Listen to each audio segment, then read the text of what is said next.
Okay, so we are live. Here we Hello. are in the new Drumap Talks with Oscar and David. Today we will talk about how teaching drums changed in pandemic times, a subject that is very, very important and affecting most of us musicians. Before I let them introduce themselves, I just wanted to say that in the description of the video, you can find a form if you want to subscribe for other contents that we'll be sharing. And also, if you download Drumap, there is a special offer of 30% of the annual plans. So just as our introduction on merchandising, and now we can get to the main topic. So Drumap Talks, basically what we want to do here is build connections with great musicians, exchange knowledge, build knowledge between us, so everyone can get some information of other real people that are living in the world and being challenged of with all these things that are happening today, and for sure will help all the community. So I'll let you guys present yourselves. Just three questions. First, where are you from? Where you live? Second, how does your day as a musician look like? And finally, how does your students look like? So, if Oscar, you want to start? Yes. Okay. Hello. I'm from Poland. I was born in the south of Poland, near to Katowice. Maybe somebody has been there. And I live in Warsaw. It's a capital of Poland. And actually, I'm a young father, so all fathers can imagine how my day looks like. But I used to be focused on playing drums. So every day I have lessons at my private school. And I also play in two big bands, not big band like and swing.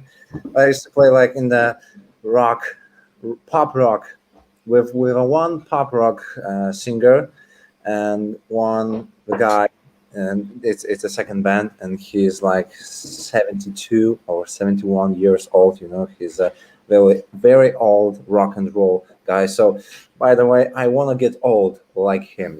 So that's the best way. So in every band, I'm the youngest, as always. I'm 29, 28, 29 in this year. Yeah, I will finish 29. God dang. And how does my students looks like? I have like maybe 5 kids. It used to be boys, and the rest of my students are those are adult people.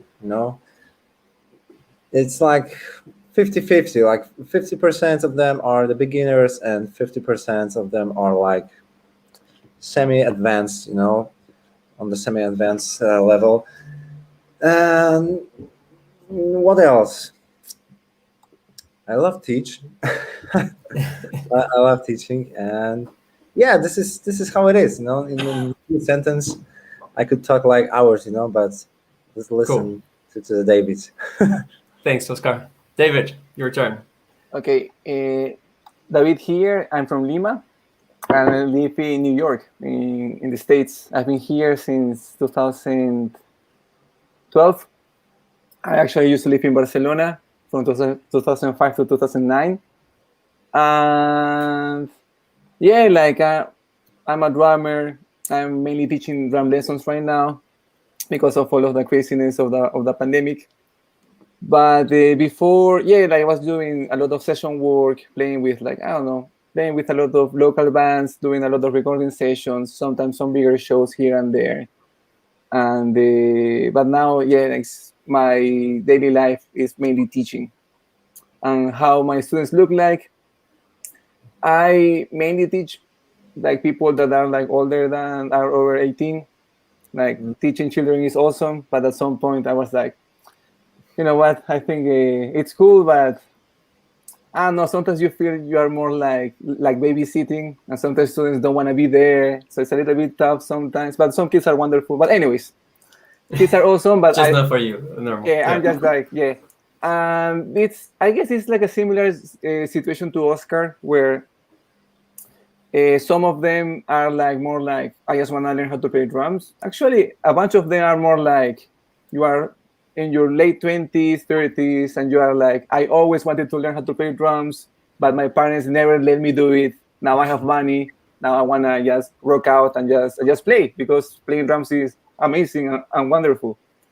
So a lot of them, they just following that passion of like, yeah, I couldn't do it, but music means that much to me that I'm doing it right now.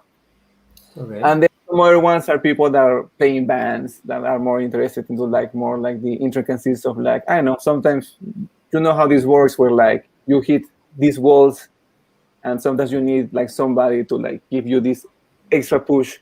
So I don't know, you learn how to play like doubles, or you'll work on like the new breed or whatever stuff. Sure. But I would say in my case, it's more like, I would say like 70%, 30%. Like 70% is people that are kind of starting or have been playing less than a year, and then the 30% is more like I'm already playing and like I want to take my level of playing like a notch higher. So Okay. yeah, Cool. Thanks both for coming, for joining this thank discussion. you. Cool. So when we think about teaching in pandemic, I think the first thing that comes through our minds is online or offline. It's like, what? Okay, so we have to start teaching online because we can't go to their places. Well, now it changed a little bit, right, because of the vaccination and stuff. But still, I remember this was the first thing that came to our mind. Oh, I have to adapt all my teaching to online, and this was a huge challenge in the beginning. Although this is super important and challenging, and we could talk about this for hours. I guess there's something more profound, which is how our mindset as teachers and the mindset of the students are changing in this period. It's been already 2 years teaching online, many subjects, learning online, many subjects, consuming online, relating to people online. So it changes a lot our expectations, right, as teachers and students. And I would love also to talk about how this mindset, how are you seeing this mindset change in your students and how you are adapting to it. So before we get to the mindset thing, let's start with the offline and online and just make like a map of pros and cons of how does online worked or not. So we can take this out of the way and really talk about the mindset change. Okay. So if you could just share with us some pros that maybe you weren't expecting of online teaching. Maybe we're just afraid of how this will work, and then it worked pretty well in something.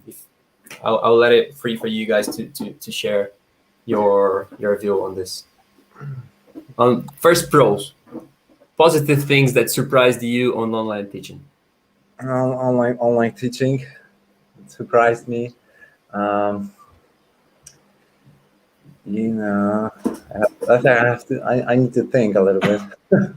Okay. Well, We I can guess start with cons also. Yeah.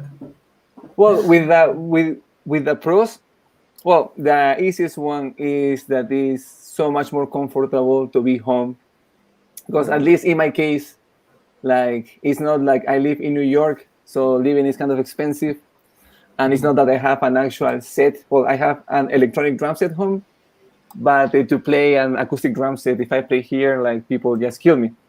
So I need to rent a studio where like I go there, I use it for my own practice and also to teach drum lessons. But with the online, it's basically I'm home, I teach with the electronic kit, and yeah, you can like between lessons, somebody's late, you're home, you can drink water, I don't know, you can do anything. It's comfortable basically. Okay. You don't have to deal with, I don't know, if it's a city with a lot of traffic, there is no traffic, there is no waiting for trains. So that makes lives easy for people.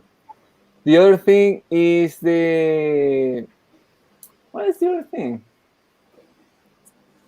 You want to I had compliment about the same topic, Oscar? Uh, In your situation, was it the same thing? Where do you have your set well, in your place? I had to be prepared, like more, especially in the equipment like the light, the microphone. I have to figure out how to make an audio, for my students. And sometimes the messenger worked, sometimes Skype worked, and sometimes we had the problems like I can hear you, or I was like showing something, and there's like huge latency, when I was like that, and he was like, you mean that, or that what you played before? And I was like, no, I was playing only one thing, and that was like 15 minutes of lessons, like what, so that was Okay. actually, So that's the clear negative part of it, yeah, right? yeah, The that's the technological, how to interact. yeah, and but positive, for the student that was positive, but maybe for the teacher who, let's say, have worst day, it's you have to pay 100% of attention to your student, because it's the same situation like here, you are staring to the computer, and you can do like keep playing. You have to like be here Yeah. and listen and watching him, because if, Yeah. if you're gonna start doing like, I don't know, looking to your phone, like, and listening, it looks like you don't care about him, so that was that when I did like 6 hours sitting here on the chair with the pad, or even on the DW pads, like practice pads. I was like sitting like 6 hours. I finished the lesson like an hour. I finished the lesson and I felt really tired. Much more tired than doing like 9 hours of lessons, like offline situation, so that was the difference, because by the time I was like more prepared, and then the other thing is that you can write the notes on the paper and do the picture and send him like full notation, like homework and other stuff, so that was the online situation, and I just can't say are the positive or negative things. It's just Okay. like I will share one also. I have a very close friend, which is he's a director at a music school in Brazil, Mhm. and he was saying that students that started playing, he's a piano teacher, started learning after the pandemic online, directly online, learned faster than the others that he had before on Mm. offline. And one of his interpretations was that knowledge is more organized on the online Yes. than on offline, because when you have personal intervention, it's more organic. You can play things together. It's different, right? You learn in a different way. When it's offline, you need to organize it. So you have the exercise days, and then the student must record it and send it to you. So you add a lot of small milestones for each Mhm. class that helps them to see the progress. Yeah. So I Yes. just thought that this is super interesting, and also this is something that we can bring to offline. You can learn from the Yes. online in Yes. the Yes. Yes. Because sometimes it's like when you say to, let's say, like 15 years old guy, and you tell him like, yeah, you have to practice, and you have to put an hours to that, and he goes home and he doesn't really know how to practice, and when you're gonna tell him like you have to be able to play that stuff in, let's say, 60 bpms through the 5 minutes, because normally average song takes like 5 minutes, and you have to be able to play that thing in the 5 minutes, not like 4 bars, like that's okay, what else, if you sure, want yeah. to play songs actually. So that was the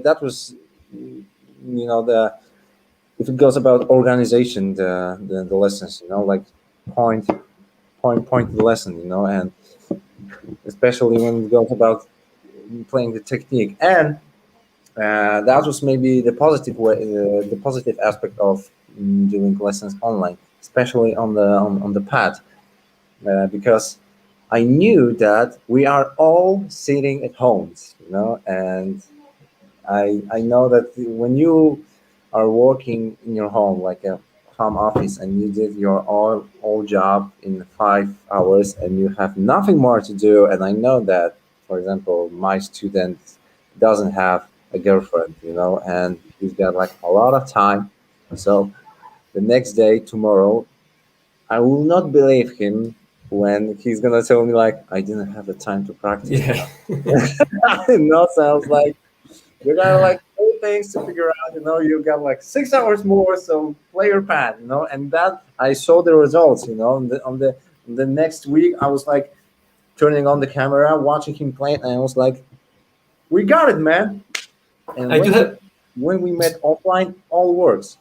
Yeah, but I do have a question there because from my experience as teacher, you can teach 1 hour a week, and this is a way a lot of teachers do, right? Just 1 hour a week, you come, you study, and then they go to their places. They usually don't do the homework, or sometimes yes, and then Yes. they come back. Just this means that they are learning 1 hour a week. And it is a big challenge for many music teachers to make it continuous. So we have this 1 hour week, but then we have other catch-ups that could be messages, could be WhatsApp Yeah. videos or whatever. I And I just think that maybe in the offline, it made it easier because your interaction is always online. yes. So maybe I don't know, just if you guys have any examples or if Yes, if it's true or not. I'm still in touch with my students. Sometimes my student is sending me the song, and he's writing like, on the second chorus there is a fill, and I can't. I just can't open that doors. I can't. I just don't know how to play it. Or even he's sending me like the notes and doing the screenshot. And just do like circle around some, I don't know, like eight note dots and 16, and he doesn't know how to play that, and I'm just recording him a voice message like, yeah, it's like before the one, but after the and you know what I mean. So Yeah, I, yeah. I used to do something like, when my student didn't understand the lesson fully, but we didn't have much time to continue that. I used to do like, okay, so take your phone, press the record, and I will tell you everything in a 5 minutes. What did we do on the lesson? So I start from the right hand, keep my position like that, and I start, understood, and he's like, understood. Yeah. So I know it works. So the technology, it's a huge help for us. Okay, cool. And well, one last thing that for sure changed in online that you still didn't mention, but for sure you you have it, is that your audience is the world right now. You can teach drums for whoever you want, right? Not only for drummers in your city. It Yes, is. yes, especially you guys, because you speak English like very well. Especially Dave who lives in New York. So teaching in English is very pretty good. I used to teach in Polish. So Not the big market. Cool, David. Any other pros or cons to share about the online or offline? Well, one of the things you were talking about, the advantages of the online, I feel it has to do more with the advantages of technology itself. Because I think just having the phones and recording yourself, like I always tell my students, look, anytime you have a question, send me a message, call me, send me a video. Sometimes I can like, you don't remember how to read something. I'm like, yeah, this is 1 and 2 and a 3 and 4, etc. I can sing it. If I'm at the studio, I can just record like a short video, I can just send that. But it's true that if you are doing it online, you're already there with your own setup, so it's easier to actually do that. Yeah. But it's something that at least with myself, the past years, like, yeah, I've always writing PDFs. I've always like, yeah, just writing exercises. Is if like a student has a problem with like one field, I make a page of like 10 variations of that field. And of course, like before, I had to grab paper, write it down, and like I had to be with him or with her in that moment to give him that. But now I made a PDF. I send it whenever I want to, and if I meet somebody else that has a similar issue, I already have the PDF. So I just send the person that PDF, and then I don't have to work twice as much, which Sure. is comfortable. But yeah, Sure. I think as a summary, for me, the two big advantages of online are, yeah, just being home is comfortable, and also that, yeah, like as a musician, to have the most tools to to be able to make like a decent paycheck, and having Mhm. the ability to like teach somebody in Australia, somebody in like Namibia or whatever, it gives you more tools to like be able to pay rent. Because in the end, like yeah, like we gotta eat, and like the more Mhm. tools and the Mhm. more Mhm. options that we have, Yeah, it's good. And for it's some more people, probably scalable. yeah. Sorry. And for some people, it's like I think it's also like a personality thing. Like for some people, they might have some personality traits that make like the online lesson their strengths to come out like stronger. For some other people, like just having the interaction of being in the same room like makes it better for them. And I think it's better to have the option. Same Mhm. for the student. I think it's Mhm. important if you wanna have more students, or like I think to be flexible. If the student wants to do it online because they prefer that for whatever reason, and you can make it work and you feel it's worth it for both of you, then okay, we do it online and it's good. It works for both of us. And if they want to do it in person and like it's safe, and like well now people are more vaccinated and all of that, then you just do that. And I think it's super important, not only for teaching lessons but also for like gigs, to be flexible, to be like I don't know, to have the options, and then you decide, is this worth it? Yes, it is it not worth it? Then it's not, but maybe somebody else can help you out. Sure. Sure. Yeah. Cool. One thing that calls my attention when you guys share these pros and cons and experiences is that we still have a great opportunity on in the technological part to help teachers and students in the online. Because when you talk about the pros, you talk about convenience and talk about business, but not about education. It's not like, oh, online is better because they learn faster, or they. That's why I throw that comment. It's hard. Most of teachers don't say the educational part as a pro, and I wonder what students think, because maybe if students think that there is a pro on learning online, maybe us as teachers, we need to change a bit our mindset, right? And there is a trend in the world to move many things to online, and people want to learn from teachers around the world, and this is possible right now. So I see there is an amazing opportunity in all software developers and music and technology to help this gap, right? To close this gap between the Yes, experience of the educational experience. yes, yes. I'm for example preparing. It's like top secret, but I can tell you now. I'm preparing my website when I Okay. will put courses for beginners. Yeah, by the time I will put more content for, I don't know, maybe more advanced drummers, but I will show how to play the things which they used to hear in the songs. For example, like or some very attractive fills, or how to play flams. When you play flam on the snare, you have to play flam, not two notes together, Mhm. because we all know how it ends. So Mhm. and how to work on dynamic, how does playing on hi-hat changes the way grooves sound, all that stuff. Well, and this, sorry, Yeah, sorry. and then you can say Interrupted it. this. No, I just want to mention that this is great, and also is another part of music education, which is Yes, not the one-to-one education, right? It's yes, super yes. scalable because you just create a course and you can deliver it through And the internet. next thing which I want to mention about is I had to learn myself how to work with camera. Oh You yeah. know, how to work with camera, how to set the lights. I had to buy a microphone, and be aware of not talking like, and today I'm gonna show you how to play Yeah. fast thing. Yeah. Yeah, I have to be like, today I'm gonna show you how to play a fast singles using your wrist, not the wrist. It have to be like that kind of material when the student is watching, especially the young one, and he's like, I want to be like him. Yeah. No, no, like, oh, it's another fucking homework. Boring.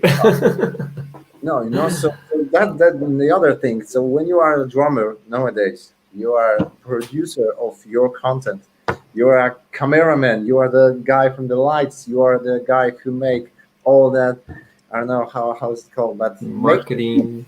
and writing and putting on the YouTube, and be consistent with your social media, networking, like branding. Oh my God, Yeah. So A when lot of somebody stuff. asking me, it's like, what do you do? And I like play drums.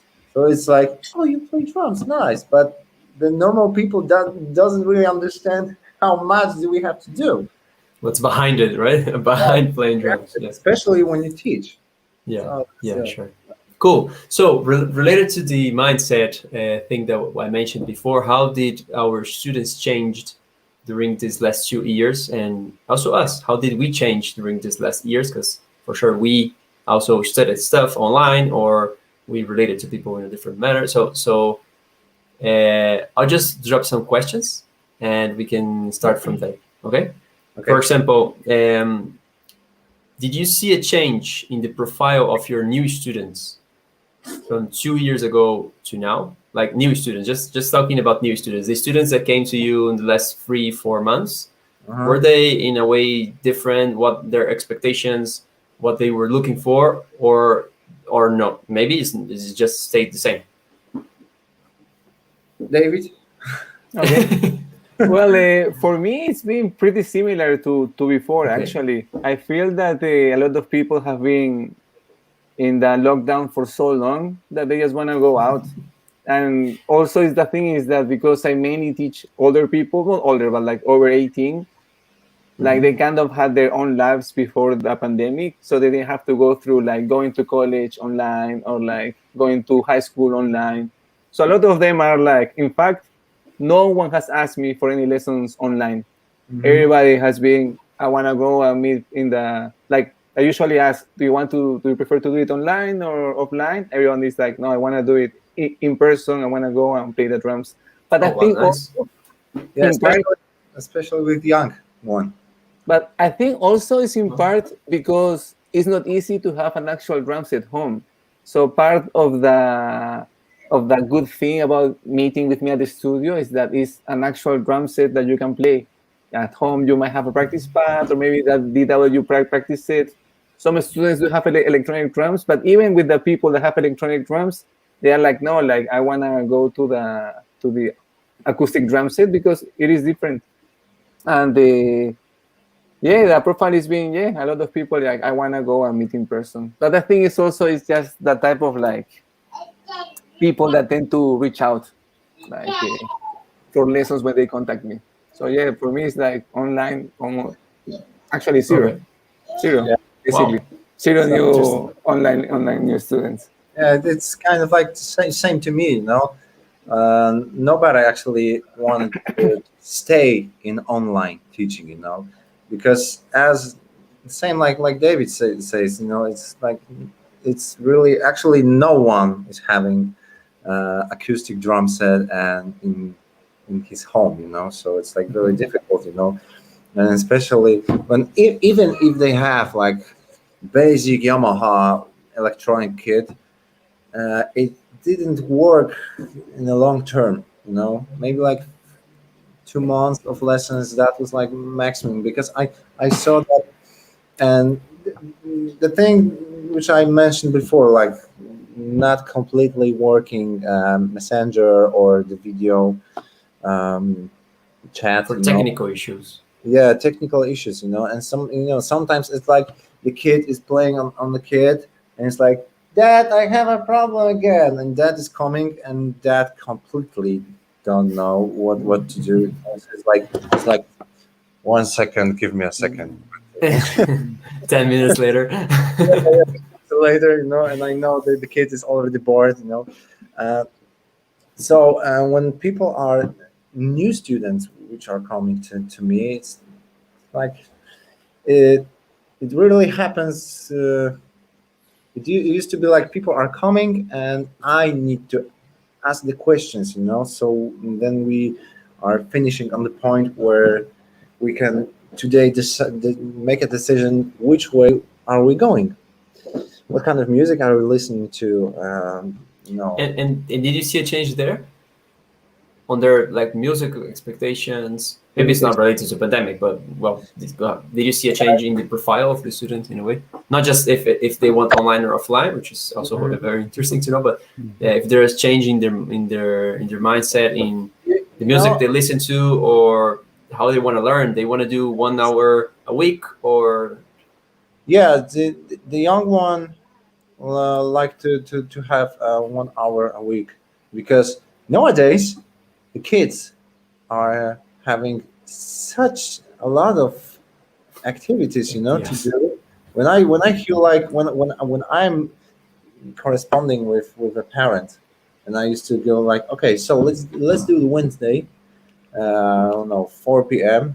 And they used to say like, no, we have, because then she has a pool. And okay, so 5. No, she has a football. And okay, Yeah. what about Thursday? Thursday, it's like training something. And I'm like, Jesus, when I was in Poor kids.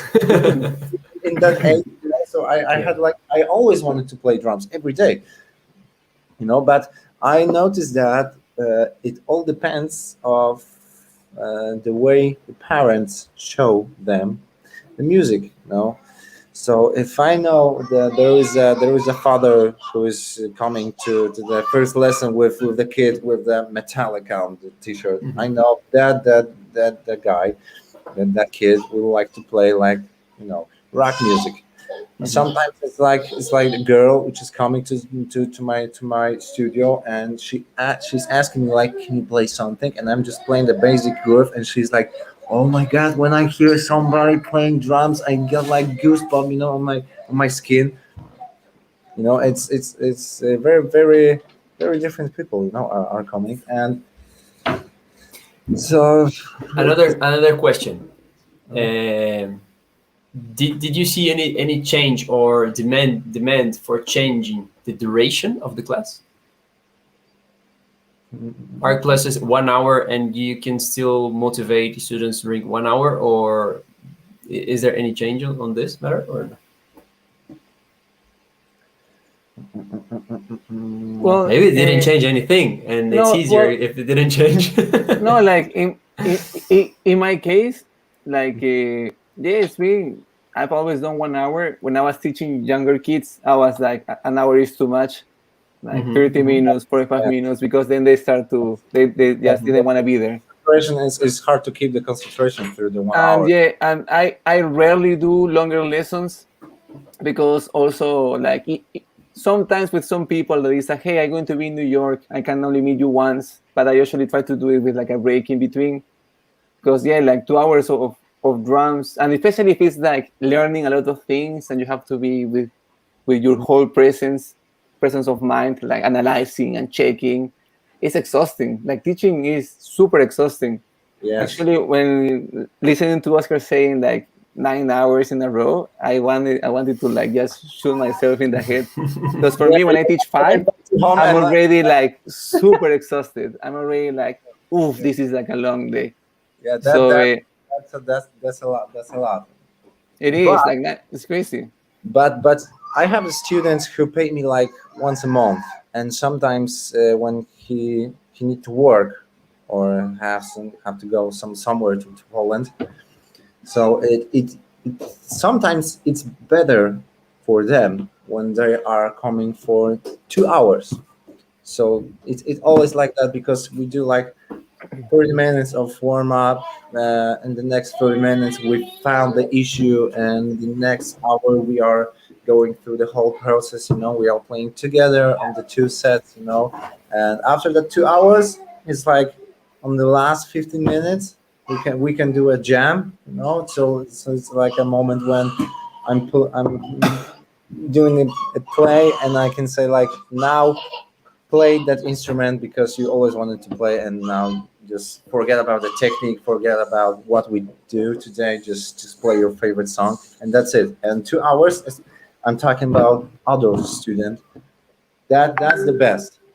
But it is exhausting, but that's the best way, because when somebody is coming for 1 hour and we have a lot of things to do, I'm just talking to him. He's playing. I'm just saying something.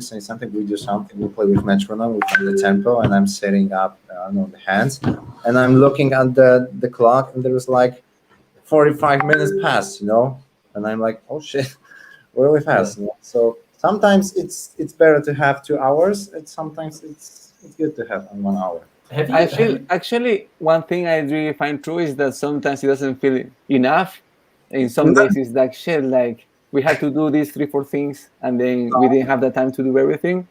I do agree with that sentiment. I think it's a lot of like again, like people are different. For some people, 2 hours they're going to kill themselves. But for some people that are like, yeah, like let's just do it. Let's keep doing it longer. Like Yeah, especially yeah. if like people practice and you feel that it's like something is like growing, then Uh-huh. it is exciting. But if it's, you are like, shit, like we've done this the last week and we're like 45 minutes doing this, you just don't want to do it for another hour. It's more like, you know what, dude, And girl, just be it, home, practice that, come it, already. it's the worst situation when students doesn't know how to practice.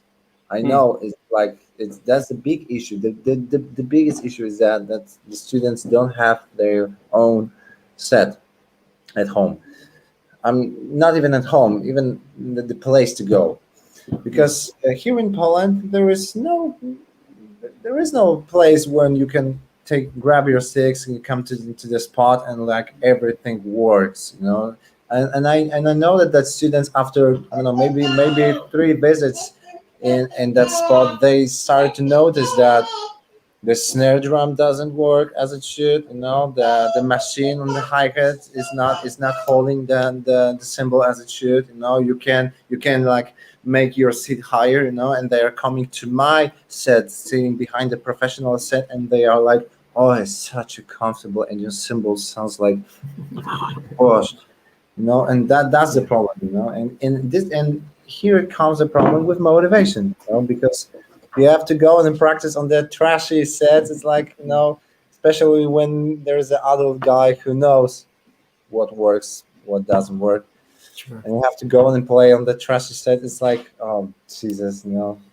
Oscar, when you said this, making a class 2 hours or well more than 1 hour, and just came to my mind the option. I just wanted to know if you have experienced this of doing an hybrid model where you have once a month you do a long class, very long class with more experimentation, more everything. You can do a break, have some coffee, talk about music, listen to music, and Mhm. like take this moment, spend this moment together, and then you just do the follow up and online sessions, catch ups, just to make sure that all this that you experienced in this big workshop Mhm. is happening, and then you have another workshop another month. Have you tried Yeah. something like this or no? Yeah, I'm building I'm building that kind of like brand here in Poland, and probably I will Mm-hmm. do big workshops with me, but now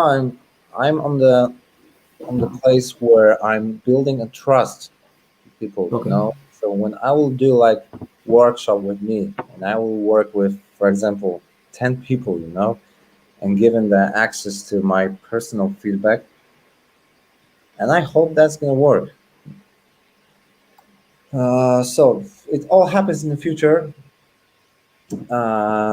So if it goes about present case, it's like when somebody is playing for, let's say, 4 hours in a month, and he's Okay. coming like 2 times on 2 hours. As I said, I'm in touch with my students, Mm-hmm. so they can ask me about something. They are sending me the videos. I can show you Okay. actually right now that one of my students just sent me that kind of video. You see, she just sent it me like, and she's playing, doing that kind of like, Uh-huh.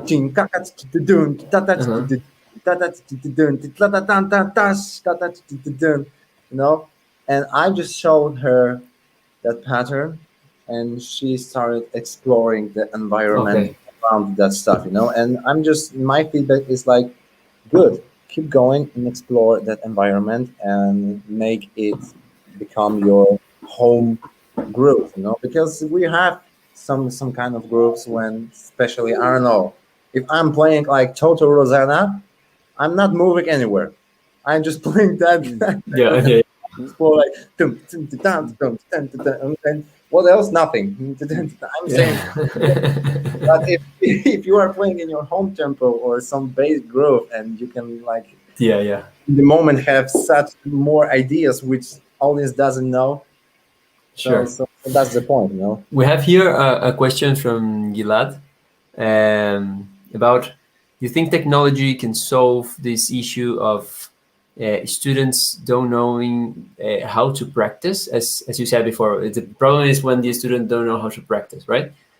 So he said like a practice log app where you can say, for this week you have to do this, and then there's a checkbox, or you can put the video here, and then like the notebook but digital.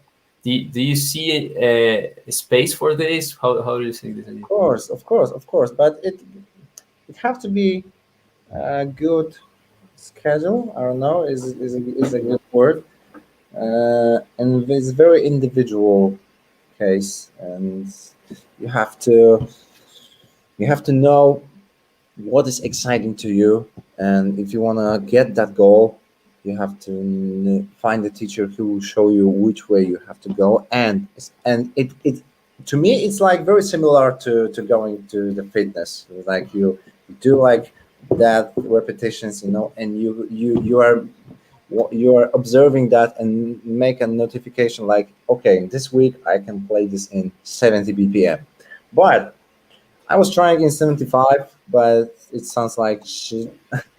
And the next week I can play it in 75, you know. So the time is running still. And after like 2 months, you can say like, I can play that thing in 90 BPM, you know, but two months ago, I wasn't able to play that, you know. So Okay. now you can be proud of yourself, you know. But if you are Okay. playing like stuff like, oh, I want to grab that feel and like, okay, another feel. But It doesn't matter. Okay. yeah, when you want to like check out, did I move forward? Okay. And So you when, think this could help in a way to see the progression, mm-hmm, like to see my progression as a student. mm-hmm, mm-hmm, mm-hmm. Okay, cool. Do you, David, do you have any thoughts on this? Do you Yes, use well, I actually don't. this? I can actually. There was another question that I wanted to ask, and it's completely related to this. So, basically, are you still using notebooks, paper notebooks? How do you register your classes? How do you send the notes of what you studied and what is there to do in as homework? So I guess it's related, right? Yeah, it is. I think with technology, well, I guess first with the latter question, I haven't used notebooks in years. I always like make notes on my phone, send them. WhatsApp. No, like iMessages or text Okay. Okay. messages. I do write a lot of PDFs too, so like I Okay. just send them those. I do like to work with like a whiteboard at the studio though, Mm-hmm. because Whiteboard. Okay. I can be tricky with the students. It's like, you can do this. What happens if I do this? And Mm-hmm. then because there are like a million combinations of like, you do this field, you can do it this, and I can be Okay. flexible. Like I can say, you cannot do it this way, so then you should practice this, which actually comes along with, it comes related with the other question regarding technology. That I think technology, well, maybe if at some point you record yourself playing something, and the artificial intelligence is like, okay, like this is in the pocket, the dynamics are correct, the feel was appropriate for the style or whatever, which are things that are super hard to judge by a machine.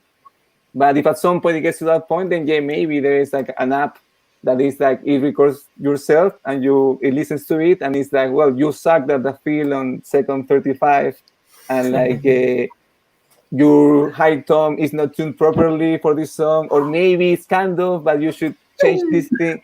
So there are a lot of things that I think, that the thing is this with drummers.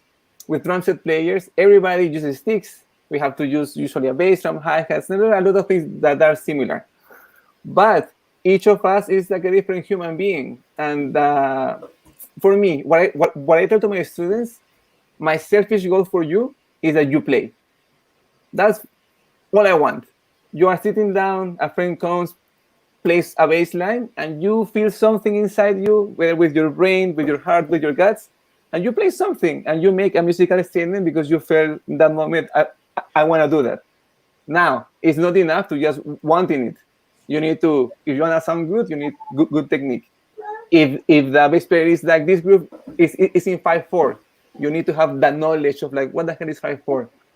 You need to be able to have the coordination to move your limbs and do different things. And a teacher, what does is like he helps tailoring some sort of plan to make you a better version of yourself, of where you want to be going. Some person might want to be the greatest punk drummer of all time and know, I don't know, all of the Clash albums. Well, you want to do that and you think that's your goal, then like let's set up a plan so you can do that.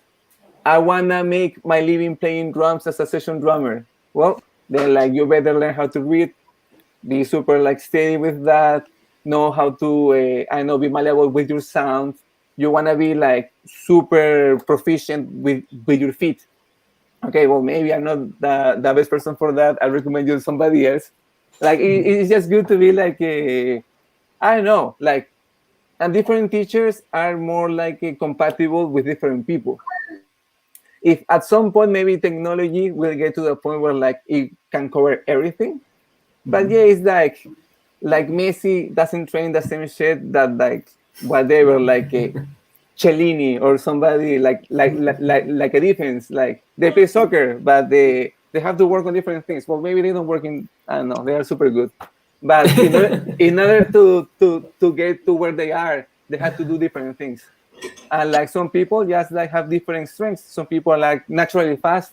Some people naturally have like a good sense of time. Some people just like read like they are like machines. They understand everything. And some people, you play something and they are like, oh, I get it now. And then I can just do that. So, and a teacher, what has to do is be able to assess those strengths and those weaknesses. But I do agree that technology helps to do a lot of things easier. Okay. So okay. yeah. Oscar, do you still have a notebook, or how do you write your? Yes, I do. I have notebook with my own ideas. I have. But is it? I mean, for students, sorry. With students. For students, yes. Every one of my students has his own notebook. Paper notebook. Yes, notebook, and I'm writing them like the date of the lesson, the subject, the points, what to do, what did we do, in which we have to practice, and sometimes it's like homework, like when we are doing a subject of groupings, like 3, 5, 7. We are focusing on the fields, so the homework for them is like make your own 4 fields based on groupings, so it works. And I like to do the classic way, like find a pen, like have a color markers, and they do like, okay, in the last 5 minutes I have the whiteboard of on the wall, and I writing down everything from the whiteboard, and that's it. You feel like writing music in a traditional way in the paper helps them to understand, to play better, to understand rhythm? Is this a must? Do you think it's a must to write music in paper? In some point, are you asking it's a must to me, or it's a must to know how to read by the students? To students in this first stage. In some point, we are coming to that moment when I say, listen, dude, those are not triplets. Those are 16th notes by accenting. You are putting the accents on the every first note. So these are not triplets, And when somebody is asking, like, so what are triplets? and I'm like, here we go. And that's the moment when you have to understand, well, what is it?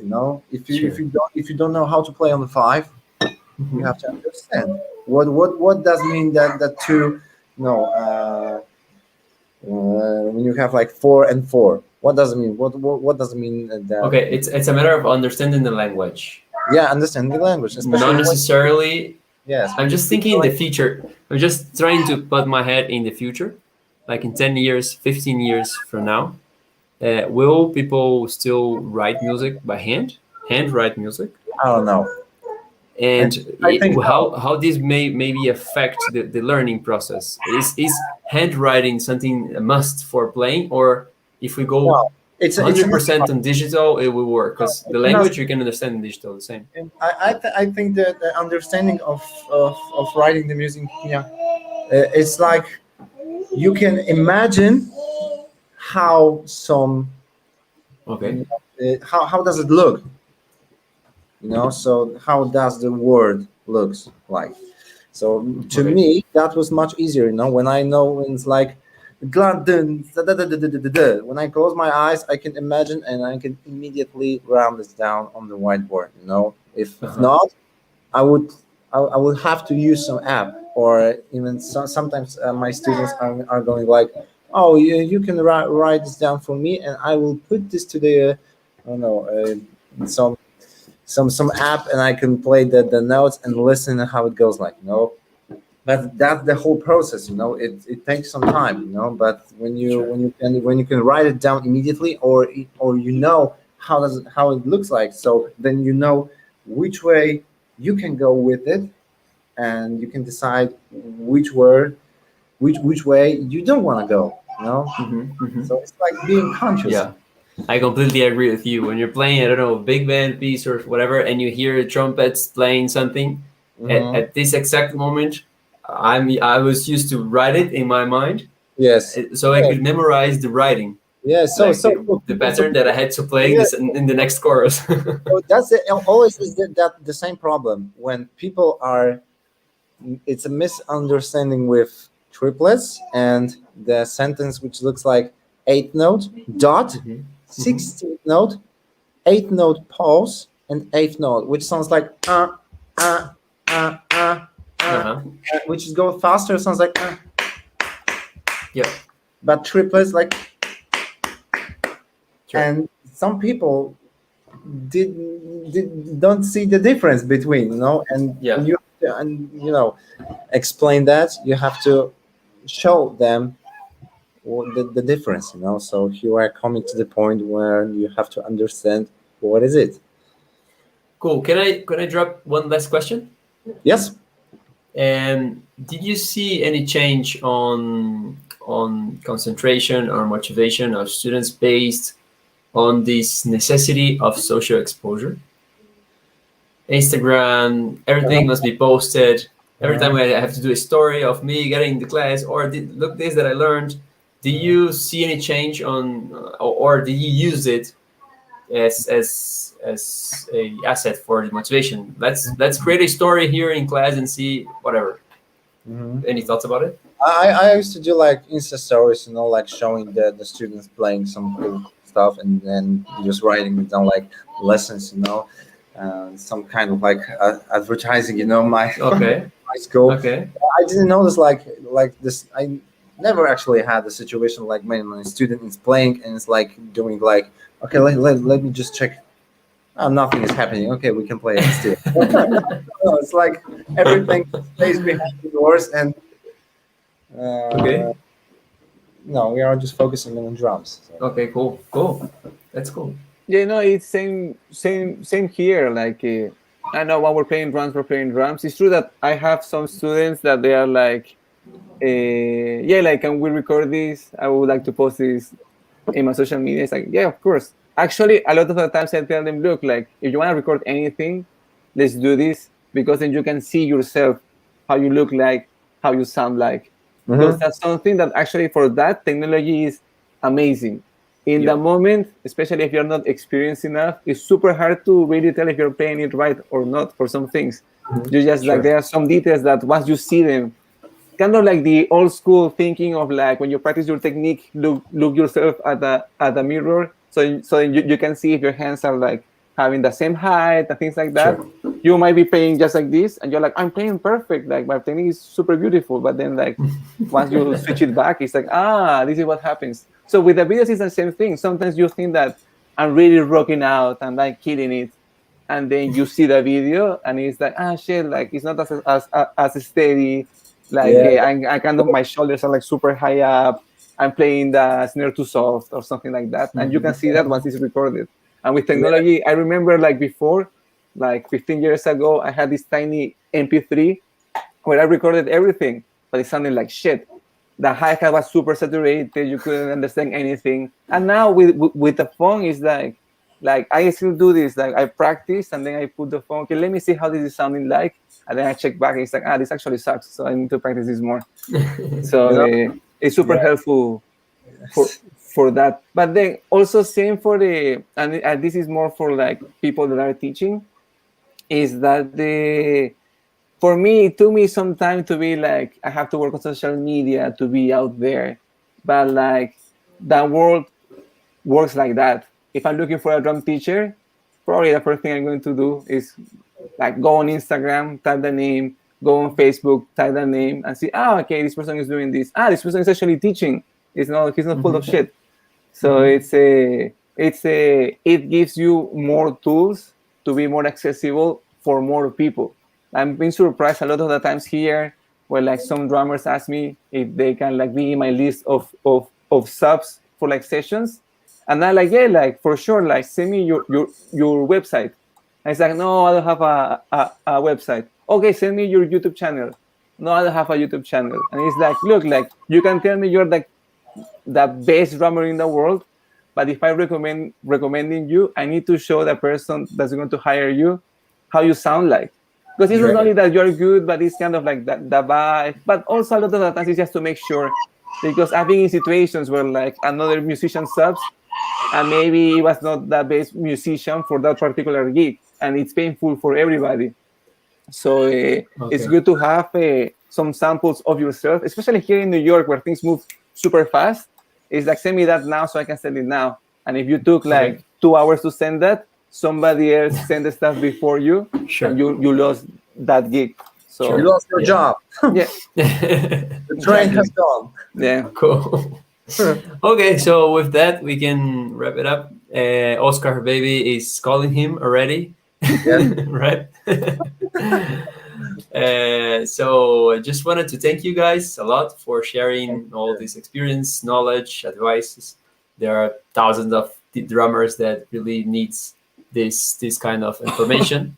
All of that we've been discussing will be shared also in future posts, and this live will be available for whoever wants to listen in our YouTube. Thank you for being here. Thanks everyone for watching also. Thank you. That's it. If you want to reach David or Oscar, you have their names in the screen. You guys have Instagram, right?